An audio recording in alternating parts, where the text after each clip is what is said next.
This show is produced by the Hartman Media Company. For more information and links to all our great podcasts, visit hartmanmedia.com.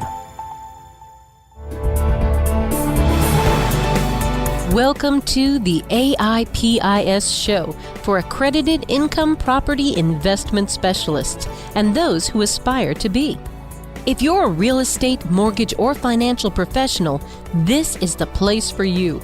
We'll explore innovative investment analysis, sales, marketing, and income-generating strategies for the most historically proven wealth creator, income property. Learn from the experts as they show you how to build a better business and a better life. Today we've got Jason Hartman, the real estate expert, and we are going to talk about something that's extremely important to your investment portfolio, and that is how to properly measure risk. Let's dive right into the episode. All right, guys, welcome to the Rebel Capitalist Show. We've got my good buddy Jason Hartman here. If you haven't listened to any of our videos in the past, I don't know what you're doing, because if you're interested in making money at all, this is the guy to go to. He's got the most popular podcast for real estate investing in the United States, the Creating Wealth Show. My buddy, Jason Hartman, thanks for being here. Hey, George, it's great to be back on your show, and you just do such a good job educating. Ever since our client, Clay Slocum, who loves your channel, told me that you mentioned my name on your show a couple times, I tuned in, and I've been learning a ton with your awesome whiteboard videos, so it's really an honor to be back. So thanks. All right, so we've discussed a few things in the past that are extremely important to people who want to get involved with real estate investing, but we haven't gone over everything. And one of the main things that you discussed that is so incredibly valuable is how to assess risk. Yes. So today I really want to focus on that. And I think you've got a PowerPoint presentation for us. Is that correct? Yes, I do. And one of the most important things to do is manage risk. There's a great idea of getting a return on your money, but the most important thing is getting a return of your money, right? Get a return of your money first, and then get a return on your money after you get a return of your money.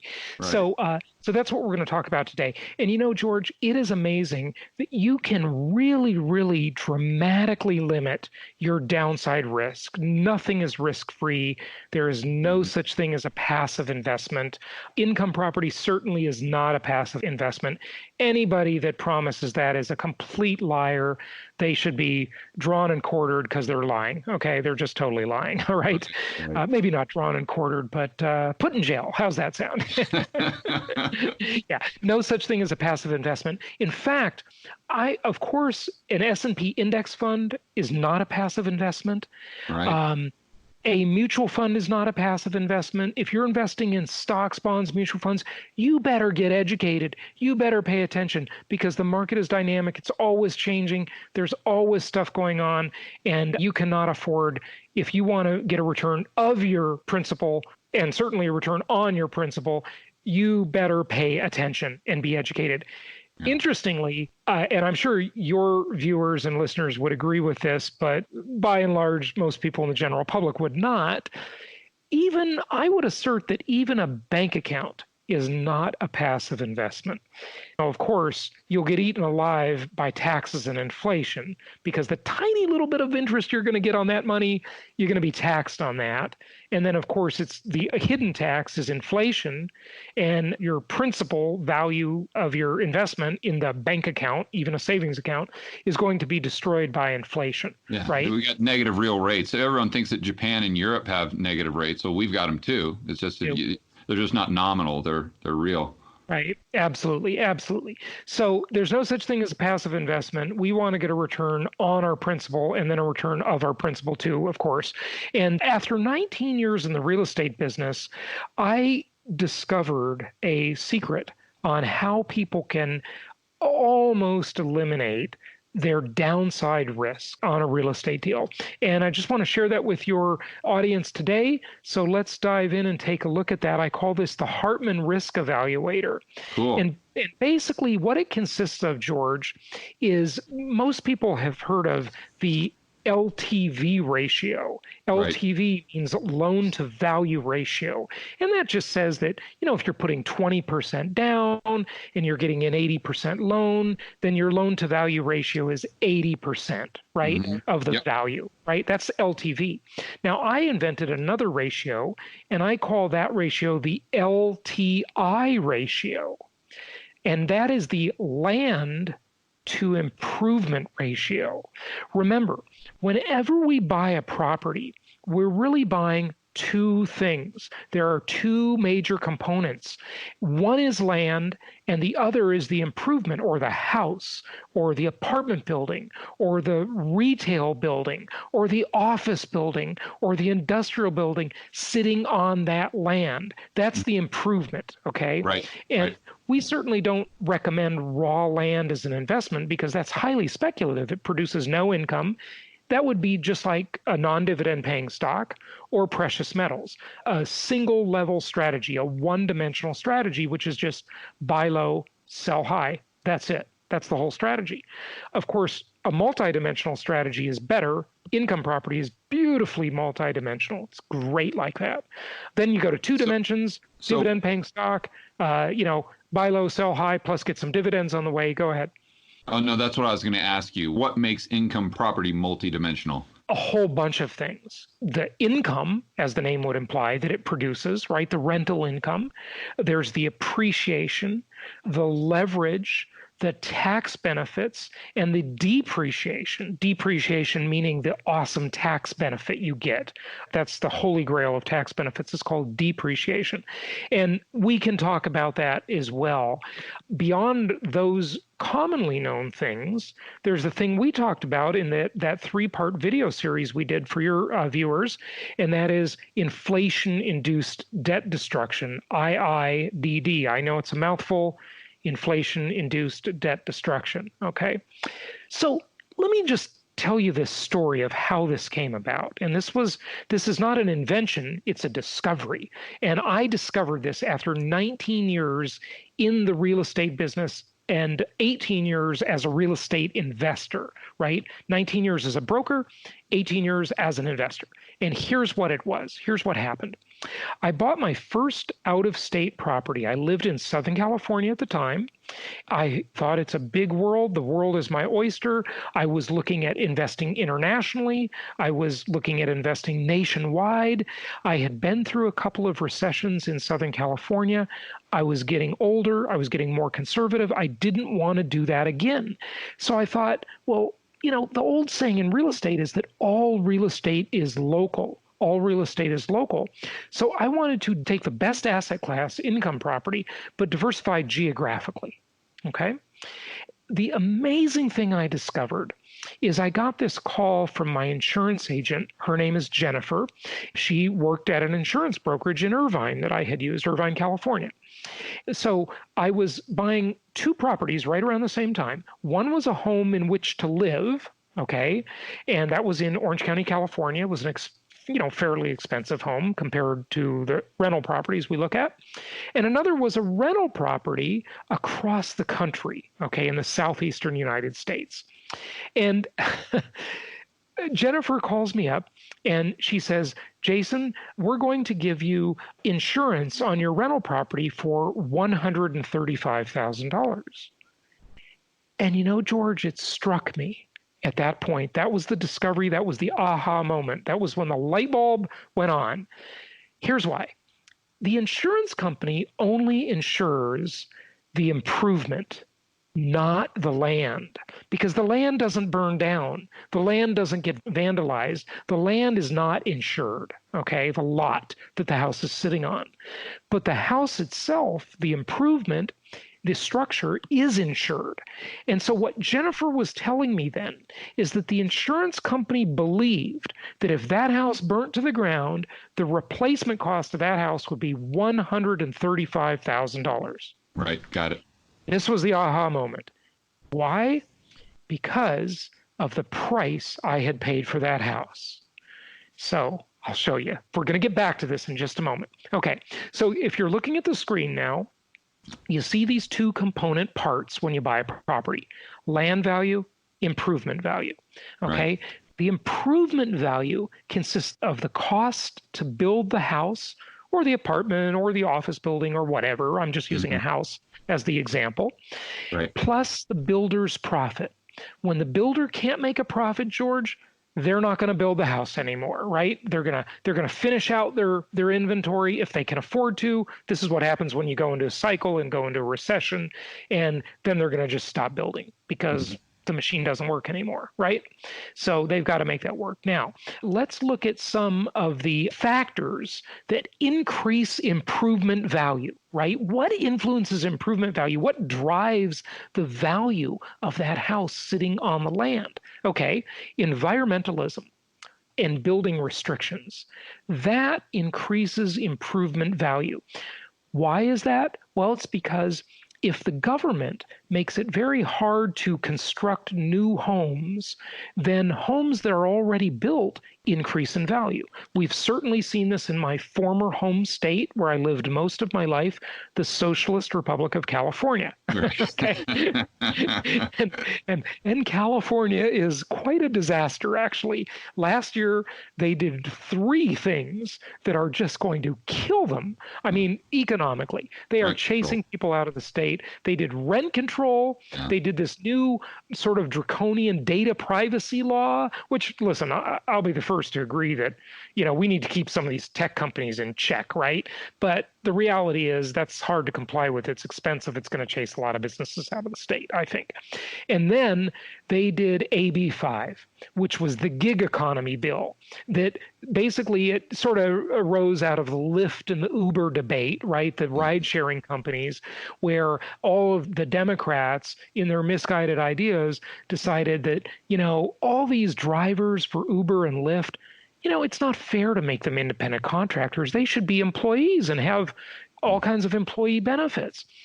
So guess what that's going to do? It's going to make supply go down, and it's going to increase cost, right? Obviously, that's what happens every time.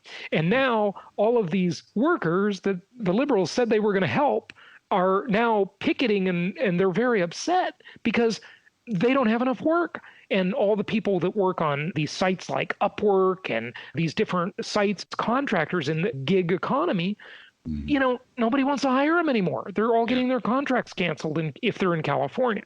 So it's crazy. And you gotta have a side hustle in California just to get by. Yeah, totally. Especially in LA. And also, I think what's amazing to me, I don't want to get off on too much of a tangent, but it's amazing to me that these politicians think that, it's a big company, it's Uber, so they've got to just be printing money hand over fist. Uber is losing money, and so is Lyft. I mean, they haven't made a profit. Losing money. In the last quarter, they lost $4.5 billion in one quarter. In one quarter. How do you incinerate that much money?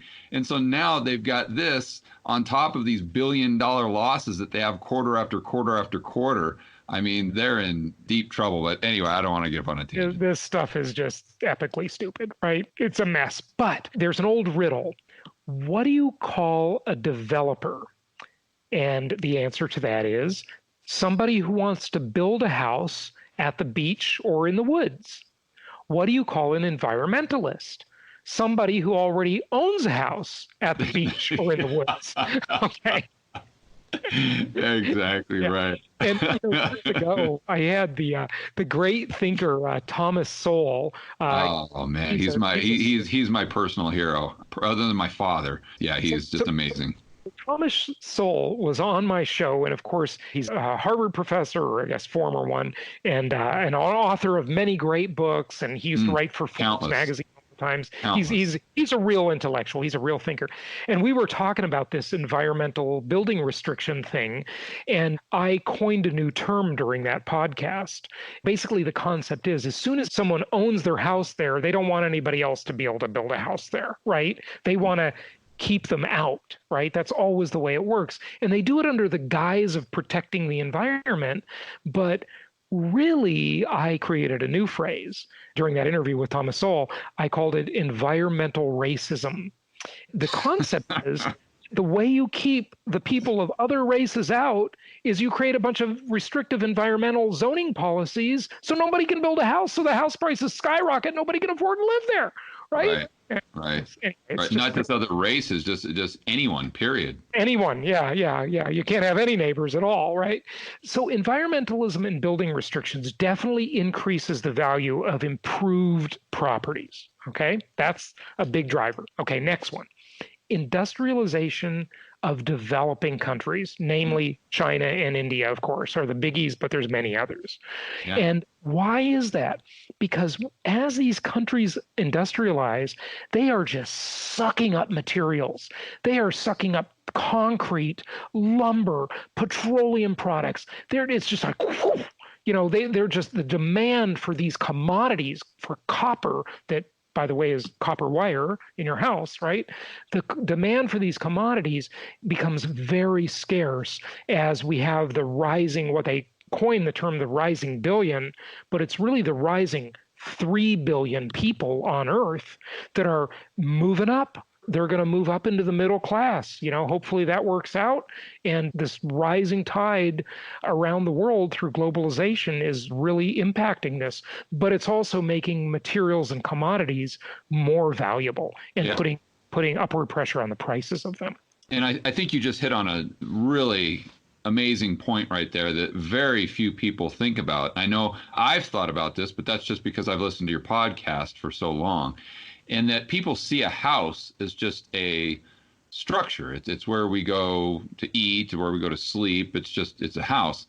But it's not. It's just a combination of a bunch of commodities. Right. Absolutely. And therefore, when you start to look at it as a group of commodities, whether it's copper, glass, concrete, metal, wood, then you look at that from a valuation standpoint and you start to see things much, much differently. Yeah, you do. Because what you really see, and, just to demonstrate it, right? I bought this house last year and, if I go back there and knock on the wall, right? It's what I call packaged commodities investing. Right. As real estate investors, we're really commodities investors, but the difference between buying our commodities packaged in the form of a house versus buying them on the exchange is that we can get leverage, we can get very favorable tax treatment, we get all of these benefits when they're packaged. We get paid to own them. Right. We get paid to own them because our tenants pay for them, and it creates what I call self-liquidating debt, right? That mortgage debt gets paid off by somebody else. It's really a form of, in the corporate world, what they call an LBO, a leveraged buyout. When you buy a piece of property, you're essentially making a leveraged buyout, at least for maybe 80% of it, right? Yeah, of a cash flowing company. And to be clear, when I'm doing my live streams or on my channel, the way I kind of compartmentalize things is I always tell people that at least my definition of an investment is something that you have to get paid to own it. If you're not getting paid to own it, then in my opinion, it's not an investment, it's a speculation. Mm-hmm. If people compartmentalize things that way, they do a lot better with their overall portfolio, not just with real estate, but yeah. I think you're absolutely right. You're getting paid to own it, and that is a beautiful thing. When you package the commodities, you take advantage of very special characteristics that are not available in the individual commodities. If you just buy copper on the exchange, or you buy lumber or pork bellies or coffee or whatever, right? It's not a packaged commodity. It's an individual commodity. Adam Smith, in The Wealth of Nations, he talked about specialization, right? We've all studied this book as a hack economist that we are, right? Or at least I'll speak for myself. I'm a hack economist. You're a professional. That makes two of us. Okay, you're a professional. We look at the specialization of labor, right? And we know that when you make something that's a specialized item, it's way more valuable than it is as an unspecialized item. And I think actually, if I remember correctly, in that book, he uses the example, a big piece of iron or something. And then he talks about, well, you could make it into this, make it into that. But if you make it into little needles, little pins, it's worth a fortune, right? That same piece of iron, right? Because it has, in that sense, it's sort of like the unpackaging, but it becomes a specialized thing, right? And so the same is true of a house or anything like that. Or a rental property. And I would take it a step further, say like commercial space or anything. If you can compartmentalize a commercial space, you can rent it out for a lot more per square foot, just like Adam Smith's example of breaking things down into a needle. Right. Yeah. Breaking it down, it becomes more valuable that way. So getting the commodities package is a much better way to be a commodities investor. Okay. Mm-hmm. I think we've established that. Okay. Let's look at these ingredients of a house, just a few of them. Okay. The raw materials cost, that influences the cost of the improvement. In 2004, and this is kind of a good year to pick because as housing prices were just skyrocketing right before the Great Recession, and inflation, they were telling us, was only 3.3%. Right. Is that the CPI or is that the actual broken down raw material cost number? No, that's the CPI number. That's okay. So that's what they were telling us was inflation. I mean, it could have been core rate versus CPI, but I think it's CPI, okay, as I recall. But look at this. Oh, the price of steel and iron went up 34% in the same year, more than 10 times the rate of stated inflation. Okay. Lumber was up 17%. The prices of wallboard, 20% increase when they told us inflation was only 3.3%. Are you kidding me? This is, it's so stated. It's absolutely ridiculous. And right? Just in connecting the dots for the viewers, guys, if you're watching this, the reason Jason has all these listed out is because that's the materials that you need to actually build a home. Right. So if all those materials are going up, going back to the builder and his profit or her profit, then this is going to force them to sell these homes that they're building at a higher price in order to make a profit. That means if you already own a home, if you can't have any more supply come online, if there's more demand through population or through excess liquidity, then that's most likely going to bring up the value of your home. Right. What's interesting about what you just said is that I remember I was doing a speaking engagement in Phoenix, and it was right around 2004 or 5. And I had a heckler. I've had like 2 hecklers in my life in the audience. And this guy just thought he knew everything. He was so smart and he was going to outwit me, right? And, heckle me there in front of the audience. And so, we were talking about the Houston market. And many of our investors, including myself, have made a great amount of money in the Houston market. It's been awesome. And, we've been involved in hundreds of transactions in Houston, Dallas, Austin, and a little bit in San Antonio too. And then in, North Carolina, Indianapolis, many other markets, right? But he kept saying, well, you're telling people to invest in Houston, but Houston has like really lax zoning laws. They have very little restriction and builders can just keep building. And I said, so what? I don't care. I'm not that concerned about the cost of the land. When land is cheap, I think that's great. I want to be the commodities investor, and I'm going to show you why in a minute. Yeah. But that'll come back in just a moment. Okay, so let's go on. On that point too, and this is what I tell people, and I want to emphasize that when you're looking at an income property, I think it's, and correct me if I'm wrong, but when I do it, I don't take it from the starting point of do I think the value or the price is going to go up or down. I look at it as though I'm buying a stream of cash flow. Right. You're a yield investor. Cheap or is it not? And then, okay, we can talk about if the price goes up or down, but I don't really care about the price too much because I'm not looking to sell it tomorrow. I'm looking to hold it for the long term. So it's more about that income stream. Absolutely. You are a yield-oriented investor. Really, I think both of our philosophies, even though we're using a different asset class, very much mirror the philosophical beliefs of what many think is the world's greatest investor, Warren Buffett. Okay, I totally agree. Yep. It's value investing. You're investing for yield, for cash flow, for dividends, if you will, not speculation. Hey, listen, if the price goes up, I can spend that appreciation just as well as the next person.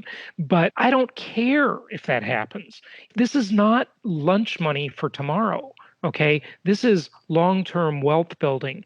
And the way that wealth is going to be built is through all of those multidimensional characteristics, through the self-liquidating debt, the tax benefits, everything else. And look, we all know a lot of people who have become very wealthy owning income property, yet we probably know one or maybe no people that have become very wealthy buying stocks, if they're starting in the same place, right?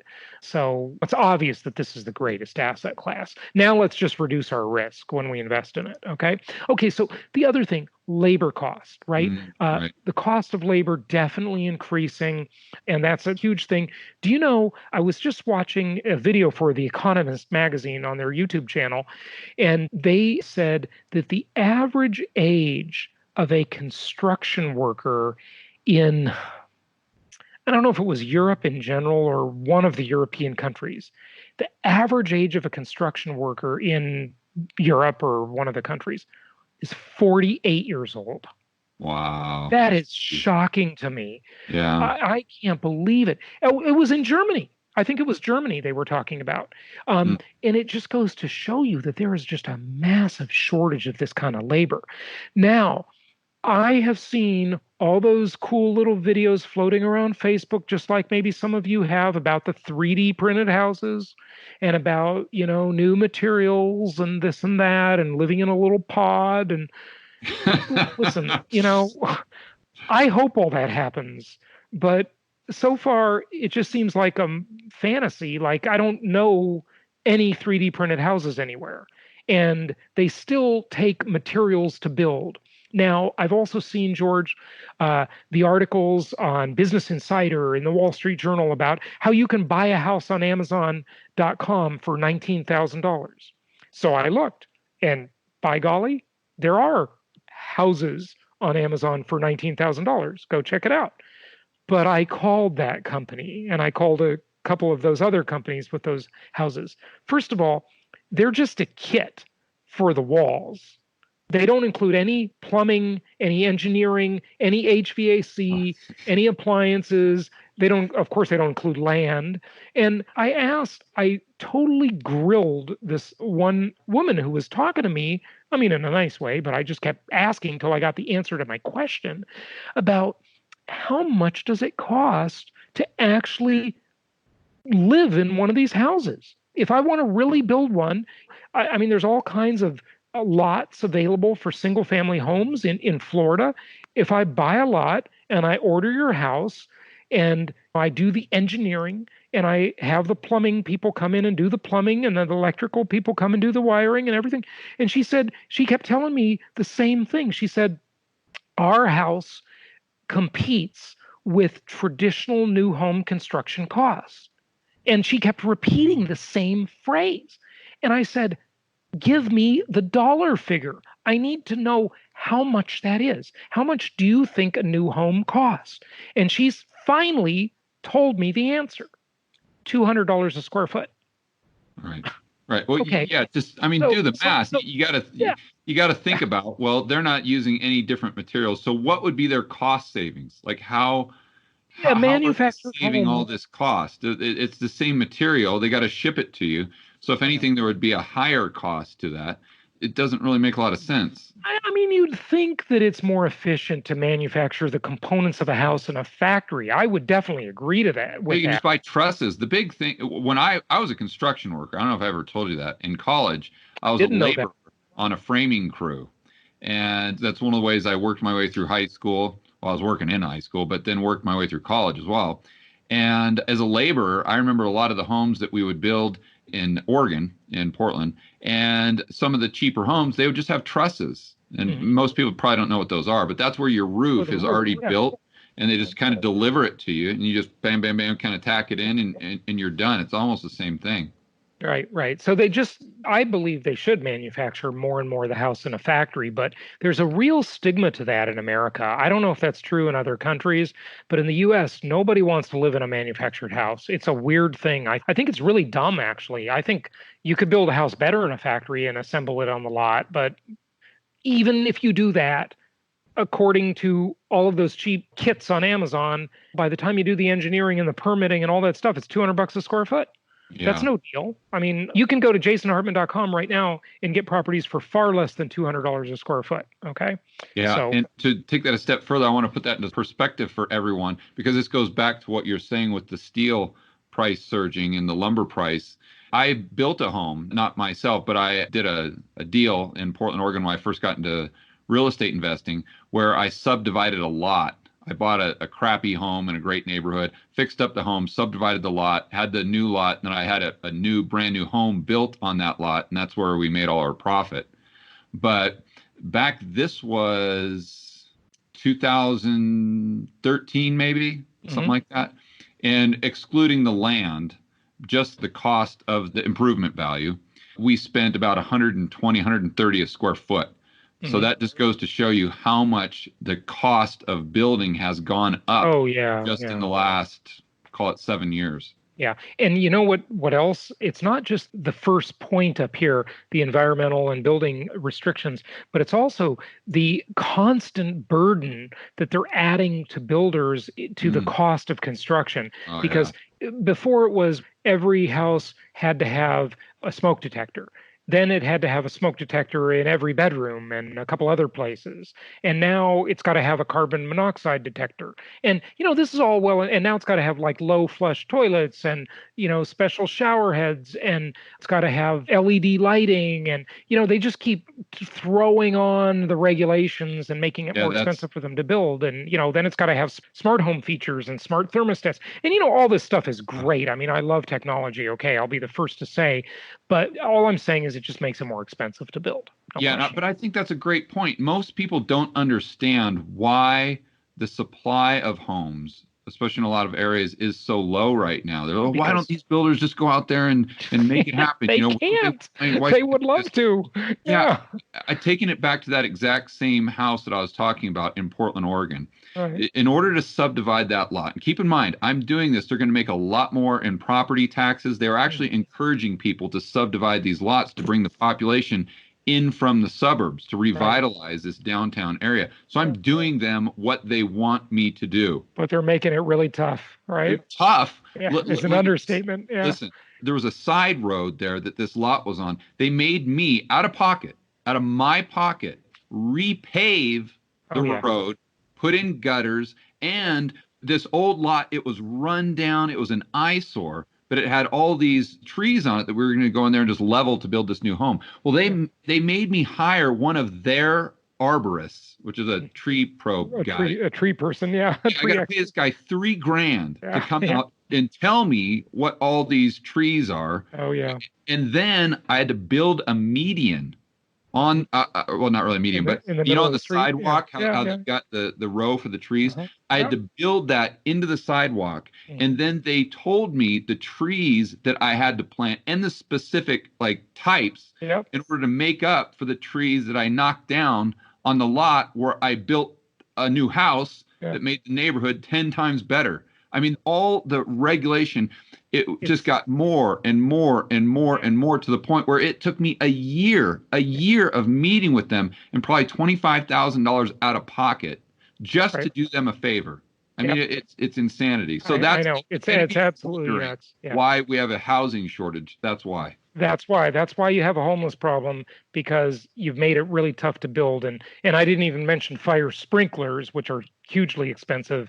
And any developer of a tract will tell you that whenever there's a cul-de-sac or, the planning of the roads within the development that they're building of a tract home development, that turnaround area for the fire truck keeps getting bigger and bigger and bigger. Somehow, I don't know, these fire trucks must be just bigger and bigger now and need a bigger turning radius, because every developer will tell you it's just become ridiculous. The burden is so insane. Look, all of this is increasing the cost. And then the last one that I put on there, of course, is the cost of energy, right? Energy is probably the world's most valuable commodity of all, potentially, right? Or energy or land, I guess, one or the other, or maybe water. Water's in there too, But energy costs definitely increase the cost of construction, right? Because energy is in everything. It's, everything is energy, right? So let me show you something. Remember, I told you that I was buying two properties at the same time. I was buying the one property to live in in Orange County, California, and I was buying the other property across the country that was my first, or maybe it was my second, because I don't know which one I actually closed on first. But I was buying one in Austin, another one further in Georgia, right? In buying these two properties right around the same time I was buying this house for myself, it was a very interesting experience. I'm going to show you, this is the tax bill for the house I was buying to move into, okay? Okay, Orange County. And yeah, this is in Orange County. Now, look at the magnifying glass here, and you're going to see the land value. This is according to John Morlock, the Orange County Treasurer Tax Collector, right? Because the tax collector segments the value, the two components, the land value and the improvement or the buildings, right? And this house altogether was $815,000. Okay, you see that right here. And the way that divided up approximately was $659,000 in land and $155,753, I guess, in improvements. Okay, that was the equation. Now, your listeners or viewers might be thinking, well, how do I know the land value versus the improvement value? There are three ways. Number one, the tax collector. On every tax bill, they always divide the land and the improvement up, okay? Because it's taxed differently in probably every area of the country. You know, if it's vacant land, the tax is different than improved land. So they got to know that value, right? So they always make an estimate of what that value is. The other source is, like I said, your insurance company. Jennifer, my insurance agent, told me that that house across the country, they were giving me $135,000 in insurance. So by deduction, I knew what the land value was. Okay. The third source is just have an appraisal. The appraiser will always divide those two components of land versus improvement. So you know what you're getting, right? Okay. So here's the way that looked. Okay. That's my house that I bought to live in. And I lived there for 7 years in this house. Got it. Okay. It was $815,000 total. 156, I'm rounding just a tad, 156 or 19% improvement value, and 81%, $660,000 in land value. Just so you know, that was a brand new house. It was built by California Pacific Homes, and they're sort of related to the biggest land developer in the country, or at least one of the biggest, the Irvine Company. Many people have heard of them. And here's what happened. Okay, I had this girlfriend at the time. Her name was Monique, and Monique's mother was in new home sales. So Monique thought she was an expert, right? We ended up breaking up, clearly. And she told me not to buy this house. Now, Monique really was vehemently trying to talk me out of buying this house. I'm glad I didn't listen to her, okay? Here's what happened. I owned this house for just one short year, and I couldn't believe my luck. I didn't consider this to be any great investment. I didn't consider this a stroke of genius, but it's kind of amazing what happened, okay? Because 1 year later, I saw the values climbing like crazy. And I thought, you know, I better refinance and get my money out. I always try to engage in a practice I call equity stripping, because equity stuck in a property is always at risk, number one. And number two, it's not working for you. I want to put that equity to work. So I call up my lender and I said, send an appraiser out. I want to do a cash out refinance and I want to buy some more rental properties. Okay. So the appraiser came out. His name was Eric. And I'll tell you, Eric came out a year later and appraised the property again. And then Eric came to one of my conferences where I told this story about him, which was pretty funny. Okay. So here's what happened. Eric came out and said, congratulations, your house is now worth $1.3 million. Wow. And I thought, in 1 year, that house went up by $485,000. I am so lucky. Thank God. That was a great deal. Okay. But the question is, if the tax collector were to send me another tax bill, how would they have divided up the value in the LTI ratio, the land to improvement ratio? What would the tax collector have said about the new value? Where did it increase? We know that it increased by $485,000. We know that now the value is $1.3 million, but the question is, how would you allocate that value between the two primary components, land and improvement? Did he just increase the land value, wouldn't he? Why? Yeah, that's the puzzling thing, right? Okay, so I always ask my audience this question when I'm doing this live, and I have them vote. Raise your hand if you think it's land value. Raise your hand if you think it's improvement value. And the reality is, George, both people are right. Both things went up in value because construction costs were increasing. Okay. And land values were increasing. So both things went up. Got it. But what went up the most? Definitely land.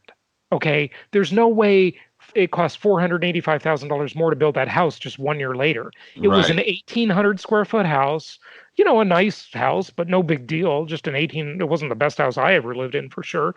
It was a nice 1,800 square foot brand new house, nicely designed with a nice view of the city lights and the ocean in the distance. And it was a good house, right? It was mostly land value. So here's what happened another year later. I wanted to refinance because the rates went down.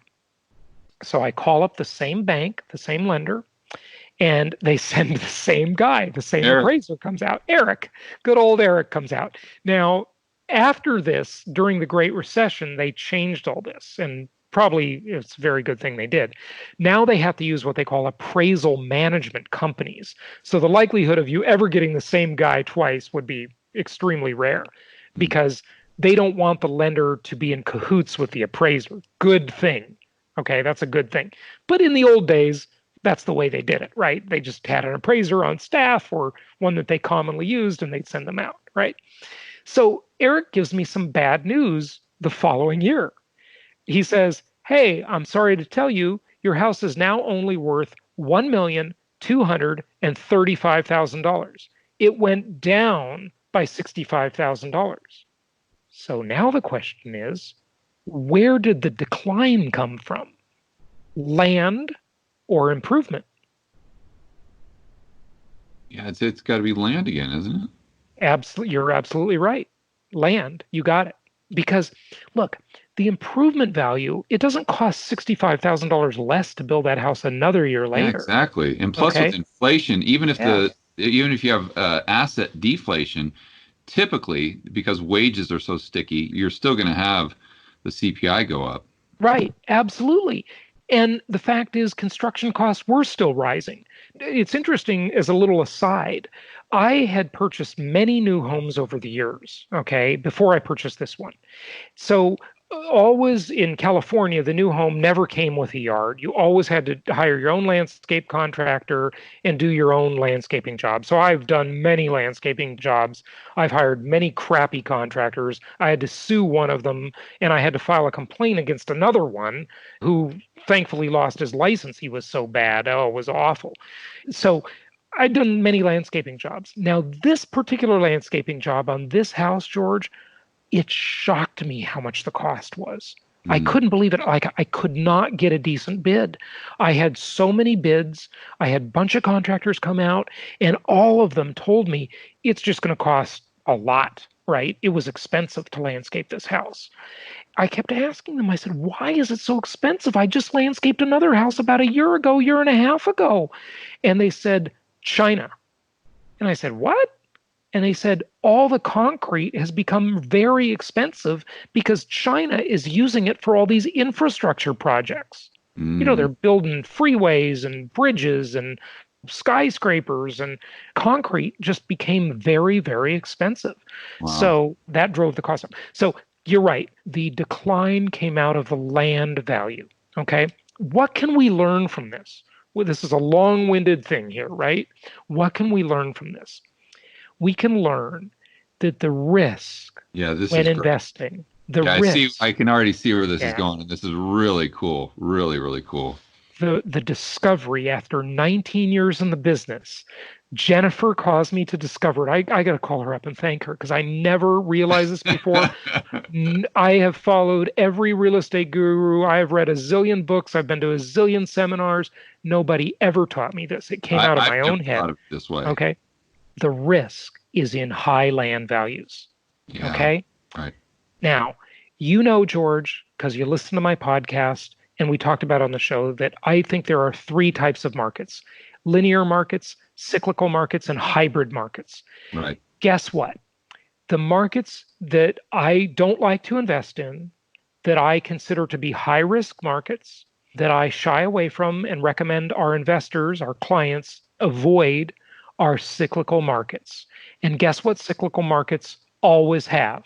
Yes, They have land high land values. Okay. And guess what linear markets, the markets I like, always have? They always have low land values. Super low. And when he's saying low, guys, I know that my land value, I don't know this for sure, but back when I was investing heavily in Kansas City, when I was buying all these homes, which a lot of them I still have. Cheap land value. Oh, cheap. We're talking like $5,000, like $10,000 on a home that's now worth 170. Yeah. So it just shows you how that equation is so lopsided in the other direction. It's lopsided in a very good way for the investor. So this on the screen now is a very childish looking, poorly graphically designed. I really need a better graphic designer, clearly. Okay. So don't make fun of me. I was going to do this on a whiteboard. It would have been worse than this. Okay. Was the value of the house I moved into, the story I just told you. That's how it looked. Mostly land value, very little improvement value. Okay. The house, the rental property I was buying across the country looked more like this. Right. Very low land value and high improvement value. Let's go back to Jennifer, the insurance agent. She calls me up and she says, Jason, we're going to give you $135,000 insurance on this house. Well, what I didn't tell you yet is what I paid for that house. The price of that house, I will now tell you, was $159,000. So I knew by deduction that the land value was $24,000 and the improvement value was $135,000. Here's the thing. Ultimately, that house I moved into, I sold it for a lot less than $1,235,000 because I stayed in Orange County. The Great Recession happened, and guess what? Land values plummeted. I ended up selling that house for, I think I sold it for $917,000, just a little bit over $100,000 over what I paid for it 7 years earlier. Okay. Yeah, you got to include the property taxes and the maintenance. Yeah. Oh, hey, my overall bill on that house for HOA, property tax, mortgage, remember mortgage rates were much higher back then, was $11,000 a month. That's what I was paying to live there. Okay. Yeah. So, yeah, California, outrageous, right? So here's the thing. If the land value drops by half, let's estimate the land value, though, at the peak of the market on the house I lived in. It was $1.3 million. Remember, the original improvement cost was $155,000. Okay, or $156, rounding correctly. So let's say that the improvement is now worth, the house is now worth $200,000 because it costs more to build it. The construction costs, labor costs have gone up. Right. It's worth $200,000. That means the land is worth $1.1 million. Okay. If that land goes down by 50%, I'm going to lose $550,000. Yeah. But on the house, the rental property across the country where the land value is only $24,000, I'm only going to lose $12,000. Right. And I can live with that. Plus, there's another huge thing. When I sold the house I lived in, before selling it, I also put it up for rent. And I was asking $4,500 a month in rent. Yet my payment was $11,000. Not a very good deal at all, right? But if you think it's going to go up in value again or something like that, you can rationalize it away, but not a good rationalization. So I'm glad I sold it, okay? But the cheap house that was $159,000, that's a sustainable property, okay? I can rent that and afford to keep it. Where the expensive house, I can't rent it and afford to keep it. Right. Because So, one cash flow positive, one cash flow negative. yeah, absolutely. Absolutely. So low land value equals low risk. High land value equals high risk. That's the moral of the story, period. This is true everywhere on planet Earth that you have a cyclical market where you always have high land values. Dubai, Paris, Tokyo, London, Hong Kong, New York, LA, San Francisco, Seattle, Miami, it doesn't matter. You can name any city on the planet Earth, and I will tell you if it has high land values, it is definitely a cyclical market. And I will also tell you if it is a cyclical market, it also has high land values. There's no exception. Those are always true together anywhere on Earth. And I will tell you that if it is a cyclical market, your rent to value or RV ratio is going to be terrible. I'll tell you a contemporary story quickly about that. One of my contractors, a guy named Charles, he's a great guy. He's been doing some good work for us. He lives in Seattle, and he tells me just 3 days ago, he says, "Hey, we bought a new house. We're moving." And I said, "Oh, congratulations." We got into the conversation, "What are you doing with your current house?" And he says, "Well, we're going to rent it." And I said, "How much is it worth?" Yeah, and it's in Seattle? In Seattle, yeah. Well, Seattle metro area, not exactly Seattle, but metro area, metro Seattle. And I said, "How much is it worth?" He only had to tell me one number, and I've done this many times, George. I only need one number, and I can tell you the other number because the ratio is always the same. He says it's worth $400,000, and I said, "Oh, so you're going to rent it for $2,200, huh?" Yeah, I was going to say. And he says, "Well, 2,300." Yeah. I'm pretty close with only knowing one of the numbers, right? Right. And because that ratio holds up all around the world. The only time it ever changes is when there's some funny government intervention with rent control or something, okay? But otherwise, that RV ratio is always the same in every cyclical market, and it's always the same in every linear market. And in the hybrid markets, it'll be somewhere in the middle of the two.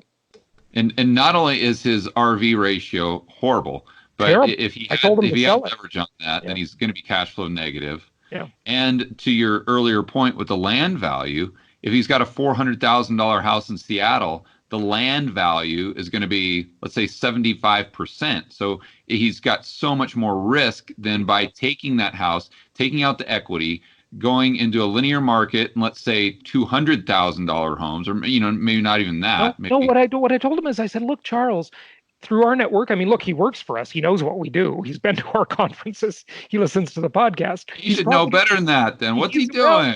People get a little funny when it's their own. He's a logical guy. He wants to buy rental properties too, but he already owns this one.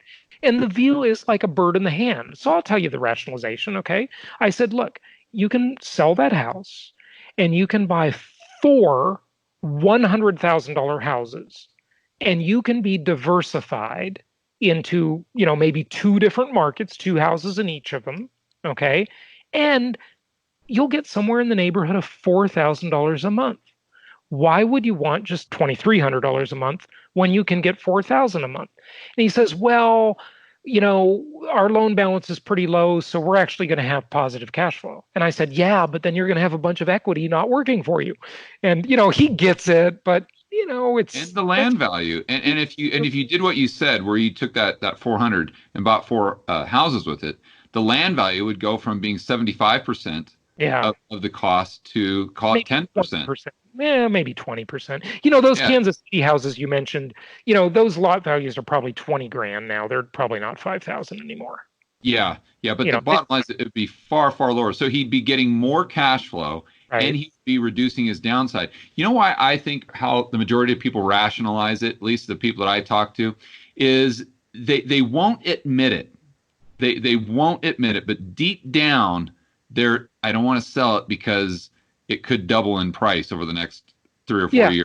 It's the gambling component. They've seen it go up. It's recency bias, where they're like, "Oh man, but in the back of their mind, they're thinking, 4 years ago, 5 years ago, this house was only worth 200 and it doubled in price. And if I sell it and go into those linear markets that Jason's talking about, I'm not going to have the opportunity to double my money. And your mind starts playing tricks on you. You got the devil on this side and the angel on this side. And the devil keeps whispering in your ear that you got to keep that because you could get another home run on this equity and then you could be rich. And man, if you get 800,000 out of this house, think about what you could do with that. And then they don't say that. Yeah. But that's the underlying.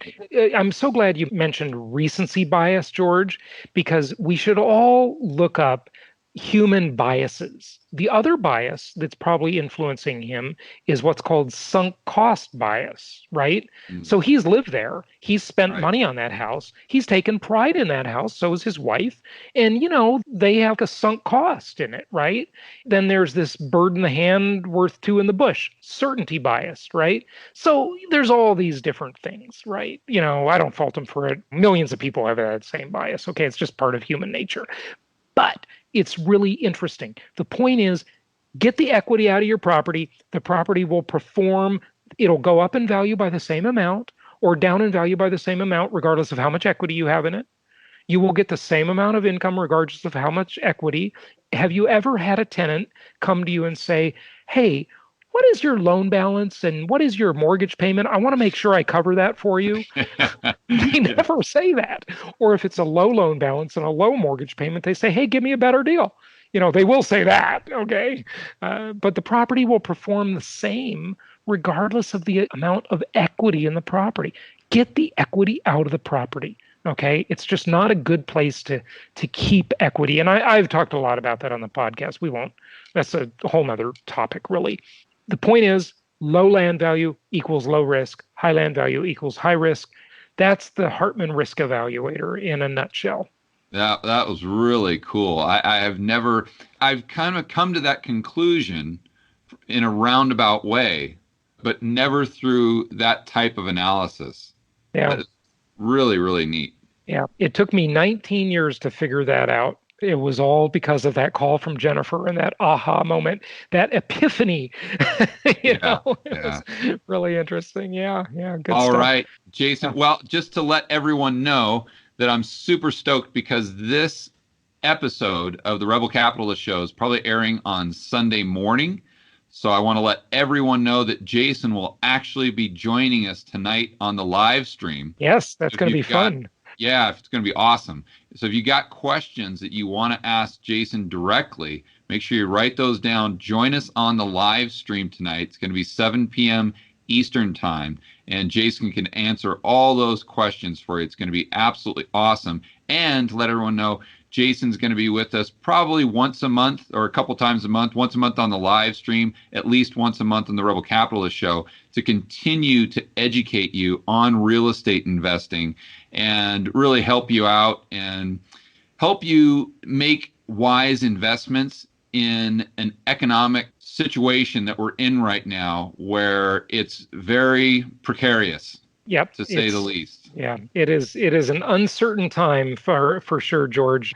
And I appreciate you having me on. And it's been just great to talk about this with you. So happy investing to you and your listeners. And hey, we'll talk to you tonight on the live stream. For sure. And Jason, let everyone know that if they do have more questions or they want to contact you, how should they go about that? The best thing is my website is jasonhartman.com, just jasonhartman.com. And then my podcast, The Creating Wealth Show, you can find on any podcast platform. And I'm happy to say that George Gammon has been a guest on my show. And that was an excellent episode you did with me recently. So check it out, The Creating Wealth Show. Type Jason Hartman on any podcast platform, iTunes, Stitcher Radio, whatever you use. Thank you so much for listening. Please be sure to subscribe so that you don't miss any episodes. Be sure to check out the show's specific website and our general website, hartmanmedia.com, for appropriate disclaimers and terms of service. Remember that guest opinions are their own, and if you require specific legal or tax advice or advice in any other specialized area, please consult an appropriate professional. And we also very much appreciate you reviewing the show. Please go go to iTunes or Stitcher Radio or whatever platform you're using and write a review for the show. We would very much appreciate that. And be sure to make it official and subscribe so you do not miss any episodes. We look forward to seeing you on the next episode.